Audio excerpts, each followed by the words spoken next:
Alors, on va attaquer un cours sur les limites des suites, un complément de cours. Alors, propriété éventuelle d'une suite, suite monotone. Soit UN est une suite réelle. UN est dite une suite strictement croissante lorsque, quel que soit n appartenant à n,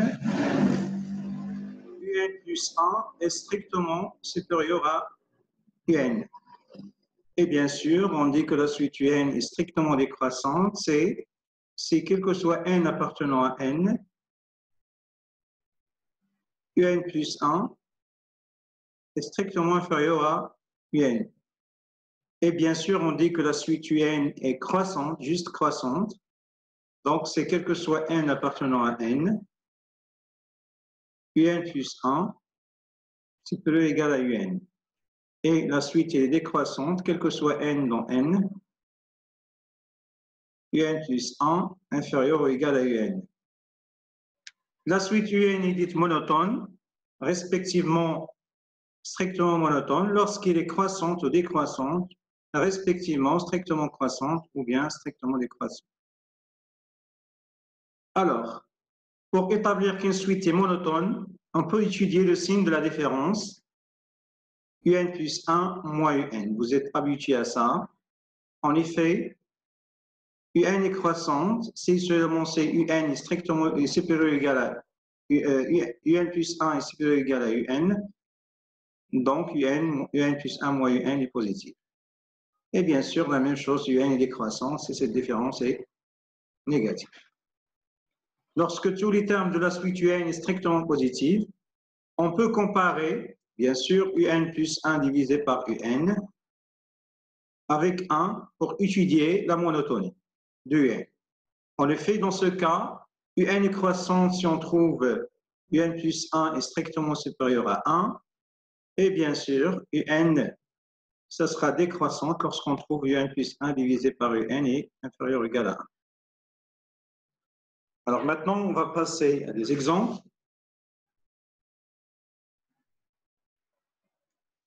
La suite UN définie par 0 égale à 1 et pour tout n dans n, UN plus 1 égale UN plus 1 est strictement croissante. En effet, soit n appartenant à n, on a UN plus 1 moins UN est égal, UN plus 1 c'est UN au carré plus UN plus 1 moins UN, elle reste UN au carré plus 1 qui est strictement positif. Donc, la suite UN est strictement croissante. D'accord? Alors, la suite UN définie par, maintenant on va passer à un autre exemple. Alors, on a quoi? On a quel que soit n dans n, la suite UN qui est égale à 2 à la puissance n divisé par n plus 1 est strictement supérieure à 0. Donc, pour étudier la monotonie de UN, on peut comparer UN plus 1 par UN divisé par UN avec 1. Ça, c'est quoi? C'est 2 à la puissance n plus 1 divisé par n plus 1 fois UN, c'est-à-dire n plus 1 divisé par 2 à la puissance n. Ça, c'est quoi? Alors, ça, c'est 2 à la puissance n fois 2 fois n plus 1 divisé par, ça, c'est n plus 2, facteur de 2 à la puissance n. Alors, on simplifie par 2 à la puissance n avec 2 à la puissance n. Il reste 2n plus 2 divisé par n plus 2. Donc, on peut écrire ça, c'est n plus 2 plus n divisé par n plus 2. Donc, en divisant n plus 1 par n plus 1, ça fait 1 plus n divisé n plus 2, qui est strictement supérieur à 1. Donc, UN est une suite croissante. Maintenant, on va passer à la partie 1-2, suite majorée, suite minorée, suite bornée. Alors, soit UN, une suite réelle, UN il est majoré par M si quel que soit N appartenant à N, UN est inférieur ou égal à grand M. UN il est minoré par M si quel que soit N appartenant à N, UN est supérieur ou égal à M. On peut avoir une inégalité stricte, pas de problème. Alors, interprétation géométrique. On sait que normalement, le graphe d'une suite, c'est l'ensemble du plan, l'ensemble tel que l'ensemble des couples n et de n tel que n décrit n. Alors, pour n égale 0, c'est normalement, c'est l'image, c'est 1. Donc, ça, c'est U1, etc. Ça, c'est U2, etc., etc. Ça veut dire quoi? UN est inférieur ou égal à grand M. Ça veut dire que tous ces points sont en dessous de la droite d'équation y égale m. La même chose ici, UN est minoré par m, ça veut dire que les points, les images sont supérieurs ou égales à la droite d'équation y égale petit m. Ici, UN est borné, ça veut dire quoi borné? C'est-à-dire à la fois majoré et minoré, ça veut dire que UN est supérieur à petit m et inférieur ou égal à un certain m. Ça veut dire que les points qui représentent les images sont toujours compris entre les droites d'équation y égale grand m et y égale petit m, c'est-à-dire les points sont dans cette bande. D'accord? Voilà les points qui représentent les images des points n et n. Alors, passons à un exemple. Alors, la question, la suite UN définie par UN égale 3n carré divisé par n carré plus 1 est majorée par 3. En effet, soit n appartenant à n, on a UN moins 3 est égal 3n carré divisé par n carré plus 1 moins 3. Tout calcul fait, ça va donner 3n carré moins 3n carré moins 3 divisé par n carré plus 1. Donc finalement, on trouve moins 3 divisé par n carré plus 1. Or, moins 3 est négatif et n au carré plus 1 est positif. Donc, moins 3 divisé par n carré plus 1 est négatif, d'où UN moins 3 est négatif, c'est-à-dire UN est strictement inférieur à 3. Donc, quel que soit n dans n, UN est strictement inférieur à 3, d'où UN est majoré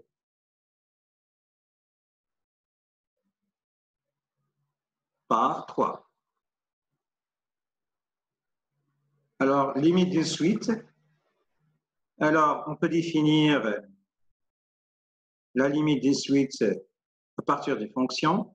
Si vous avez la limite de f de x quand x tend vers plus l'infini égale L, alors automatiquement, bien sûr, si vous avez une suite UN qui est définie à partir de n comme ça, alors la limite de UN, c'est plus l'infini aussi, L, pardon, quand n tend vers plus l'infini. Par exemple, si on cherche à calculer la limite de n carré en plus l'infini, on calcule ce comme pour les fonctions, c'est 0, car, bien sûr, la limite de 1 sur x carré pour les fonctions en plus l'infini, c'est 0. Ça veut dire quoi? Les limites d'une suite se calculent comme pour les fonctions. Donc, pas besoin de rappeler toutes ces propriétés. Alors, par exemple, ici, la suite UN égale n carré. On sait que la limite de x au carré quand x tend vers plus l'infini égale plus l'infini. Donc, pour les suites, c'est la même chose. La limite de n au carré en plus l'infini, c'est plus l'infini. D'accord? Donc, même pour les limites finies, c'est la même chose. Mais il faut faire attention. On dit que la suite UN est convergente. C'est la limite de n quand n tend vers plus l'infini égale n. Par exemple. Alors, si on a la suite UN égale, par exemple, 2 plus 1 sur n. Alors, la limite de n en plus l'infini, c'est la limite de 2 plus 1 sur n en plus l'infini. Donc, c'est 2. 2 appartient à R. On dit que la suite UN est convergente. Puisque la limite, c'est un réel. Alors, ça veut dire quoi ça? Par exemple, ça c'est, alors c'est pas, alors si normalement je représente la fonction telle que fn égale 2 plus 1 sur n, la fonction f de x est définie par quoi? 2 plus 1 sur x. Alors si je représente cette fonction, 1 sur x, l'équation y égale 2 est une asymptote horizontale. Alors le graphe il est, alors je vais effacer tout ça.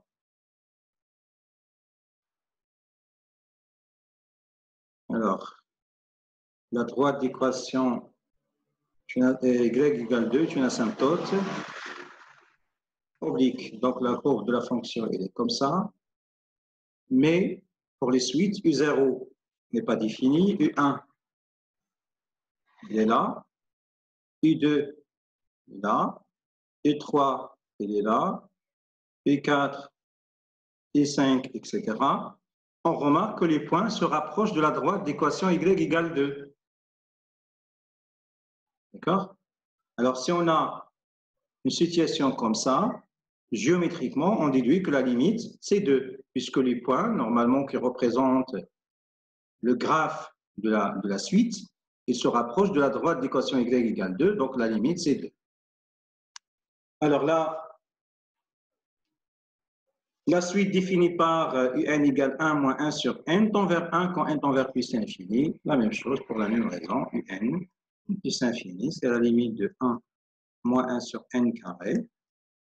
Alors, la limite de 1 sur n carré, comme les fonctions, 1 sur x en plus infini, c'est 0, donc c'est 1. Alors, une propriété simple, la suite UN converge vers n si seulement si la différence tend vers 0.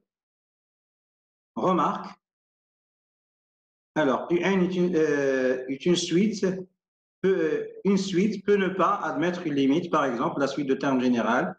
Alors, pourquoi la suite UN égale à moins 1 à puissance n n'admet pas de limite? Alors, si on représente le graphe de la fonction, alors il est soit égal à 1, donc 1 par exemple, donc E0 c'est 1. Alors ici je vais représenter 1, 2, 3, 4, 5, 6.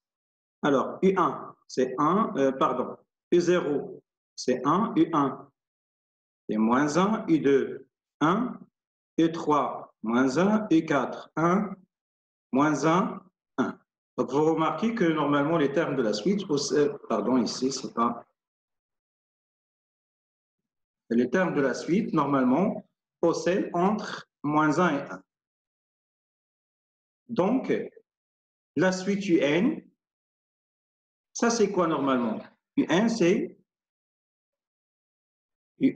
normalement, ça c'est les termes normalement qui correspondent, le graphe de la suite I indice 2n, tel que indiqué n.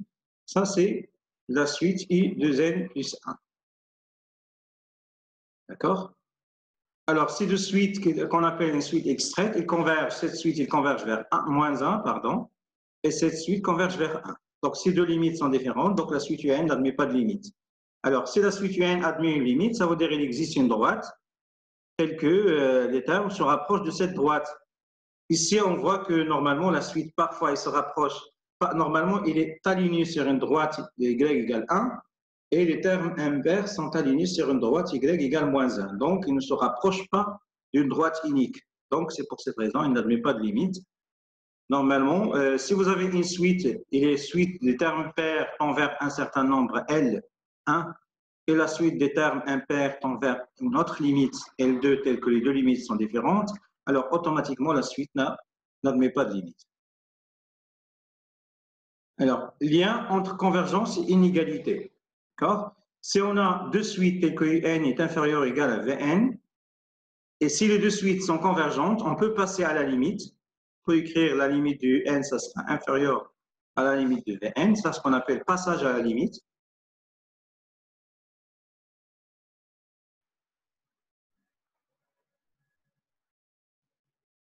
Mais il faut faire attention, si vous avez ici l'inégalité stricte, ici il devient toujours large ou égal. Par exemple, on a moins 1 sur n est strictement inférieur à 1 sur n.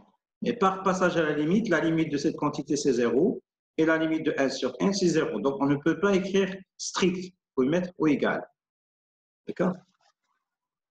Alors, si on a la limite de Vn égale moins l'infini, ça veut dire si cette quantité revient à moins l'infini, donc automatiquement, la limite de un tend vers moins l'infini au c. D'accord? Par contre, si la suite Vn tend vers plus l'infini, un tend vers plus l'infini, automatiquement, la suite Vn, ça sera tend vers plus l'infini au c. Alors, si la suite un tend vers plus l'infini, Vn va tendre vers plus l'infini. Donc, c'est l'objet de ces deux propriétés. Maintenant, on va passer à un exemple. Alors, déterminer la limite de Vn. Alors, moins 1 à la puissance n, il est toujours compris entre 1 et moins 1, puisque normalement, c'est égal à soit moins 1, soit 1. Donc, en ajoutant 2, ici, on trouve 1 inférieur ou égal à 2 plus moins 1 à la puissance n, inférieur ou égal à 3. En multipliant par n, donc, on trouve n est inférieur ou égal à 2 plus moins 1 à la puissance n fois n. Alors, je vais oublier cette partie, ça ne m'intéresse pas. Alors, ça, c'est quoi? Donc, ça, c'est Vn supérieur ou égal à Un, avec bien sûr Un égale n. Or, la limite de Un, c'est plus l'infini. Donc, automatiquement, la limite de Vn, c'est plus l'infini. Bien sûr, la limite se calcule toujours en plus infini. Alors, théorème de gendarme. Si vous avez trois suites telles que Un est compris entre Vn et Un au voisinage de l'infini, si cette suite tend vers L et cette suite tend vers OC vers L, automatiquement, la suite de milieu tend vers L aussi. Donc, c'est ça l'objet de cette propriété. Alors, exemple, soit la suite UN définie par UN égale 1 sur 2 fois n à la puissance 1 plus moins 1 à la puissance n. Alors, on va commencer par quoi? On a moins 1 à la puissance n est toujours compris entre 1 et moins 1. Alors, on va ajouter 2n carré. 2n carré moins 1 inférieur ou égal 2n carré plus moins 1 à la puissance n inférieur ou égal à 2n carré plus 1. Donc, en passant à l'inverse,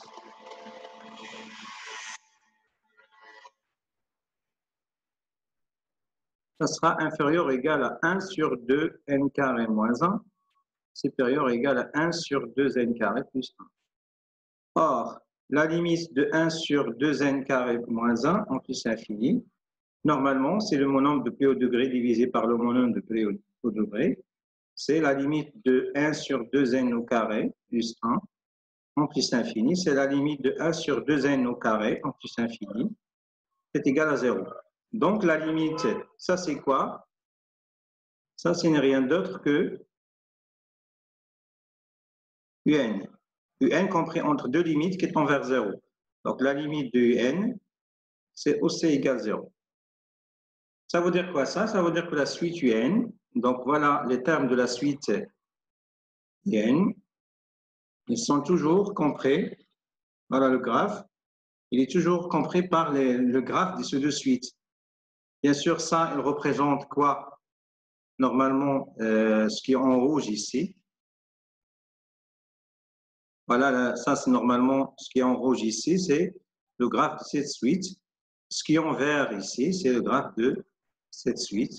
Au milieu, on a le graphe de notre suite UN.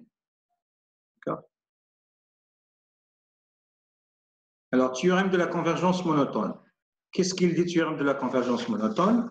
Si UN est une suite croissante majorée, alors UN est convergente. Convergente, ça veut dire que la limite de UN appartient à R.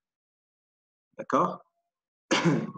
UN est une suite décroissante et minorée. Faites attention, si la suite UN est décroissante, il faut montrer avec UN est minorée. Si la suite UN est croissante, il faut montrer que la suite UN est majorée pour pouvoir dire que la suite UN est convergente. D'accord? Soit UN, la suite définie par UN plus 1 égale UN moins UN au carré et 0 égale 1 demi. Étudier les variations de la suite UN.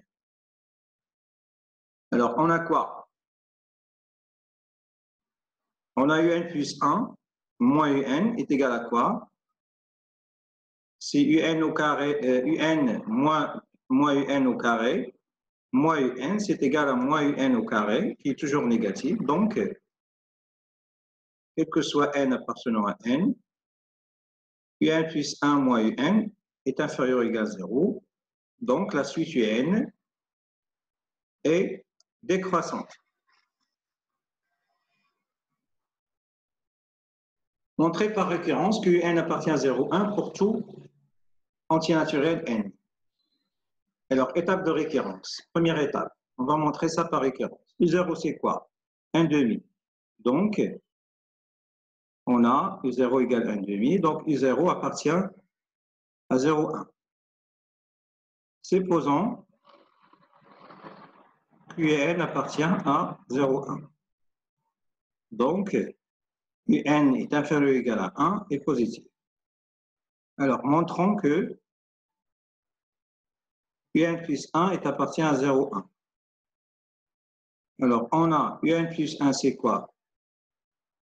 Normalement, c'est UN facteur de UN moins UN au carré. C'est égal à UN facteur de 1 moins UN. Alors, qui est positif? Pourquoi? Car UN est positif. Il est là. Et UN 1 moins UN est positif car UN est inférieur ou égal à 1, donc 1 moins UN est positif. Et on a, maintenant il faut montrer que UN est inférieur ou égal à 1. UN plus 1 moins 1 est égal à UN moins UN au carré, moins 1 qui est égal à UN moins 1, moins UN au carré. Or, UN inférieur ou égal à 1, donc UN moins 1 est négatif. Or, moins UN au carré, c'est toujours négatif. Donc, UN moins 1 moins UN au carré, c'est toujours négatif. D'où UN plus 1 moins 1, c'est négatif, c'est-à-dire que UN plus 1 est inférieur ou égal à 1. D'où UN plus 1 est inférieur ou égal à 1 et supérieur ou égal à 0, donc il est dans l'intervalle 0,1. Donc, d'après le principe de référence, on a, quel que soit n appartenant à n, UN appartenant à l'intervalle 0,1. Alors, on déduit que la suite UN est convergente. Alors, on a montré quoi? On a UN est décroissante.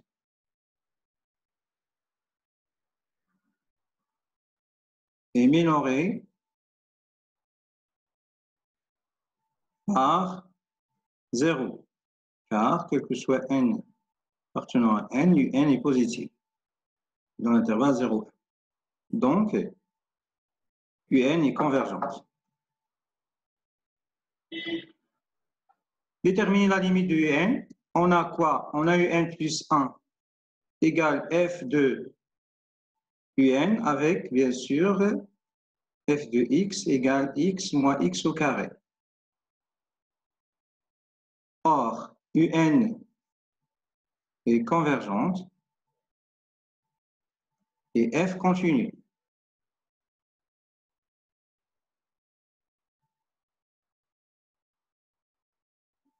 Et bien sûr, sur 0,1. Si on pose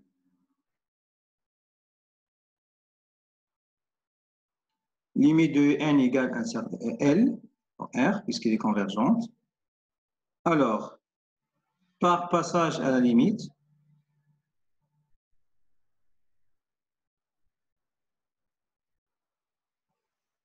dans l'égalité,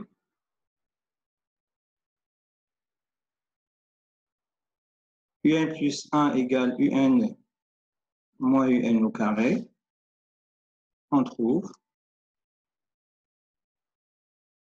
L égale L moins L au carré. Car la limite de un plus 1 égale la limite de un égale L. Donc, ceci, ça va donner quoi en simplifiant par L ici? Donc, moins L au carré égale 0, d'où L égale 0. Donc, finalement, la limite de n égale 0. Voilà, c'est la fin de ce cours. Merci pour votre attention et au revoir.